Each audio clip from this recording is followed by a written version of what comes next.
ابو سعید خدری رضی اللہ تعالیٰ عنہ نے بیان کیا کہ نبی کریم صلی اللہ علیہ وسلم نے فرمایا، اور دوسری سند، اور ہم سے آدم بن ابی ایاس نے بیان کیا، کہا ہم سے سلیمان بن مغیرہ نے، کہا ہم سے حمید بن ہلال نے، کہا ہم سے ابو صالح سمان نے، کہا میں نے ابو سعید خدری رضی اللہ تعالیٰ عنہ کو جمعہ کے دن نماز پڑھتے ہوئے دیکھا۔ آپ کسی چیز کی طرف منہ کیے ہوئے لوگوں کے لیے اسے آڑ بنائے ہوئے تھے۔ ابو معید کے بیٹوں میں سے ایک جوان نے چاہا کہ آپ کے سامنے سے ہو کر گزر جائے۔ ابو سعید نے اس کے سینے پر دھکا دے کر باز رکھنا چاہا۔ جوان نے چاروں طرف نظر دوڑائی، لیکن کوئی راستہ سوائے سامنے سے گزرنے کے نہ ملا، اس لیے وہ پھر اسی طرف سے نکلنے کے لیے لوٹا۔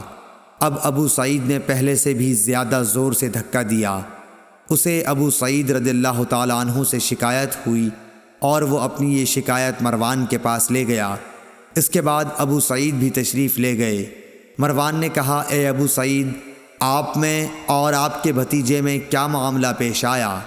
آپ نے فرمایا کہ میں نے نبی کریم صلی اللہ علیہ وسلم سے سنا ہے، آپ نے فرمایا تھا کہ جب کوئی شخص نماز کسی چیز کی طرف منہ کر کے پڑھے اور اس چیز کو آڑ بنا رہا ہو، پھر بھی اگر کوئی سامنے سے گزرے تو اسے روک دینا چاہیے۔ اگر اب بھی اسے اصرار ہو تو اس سے لڑنا چاہیے، کیونکہ وہ شیطان ہے۔ صحیح بخاری حدیث نمبر 509۔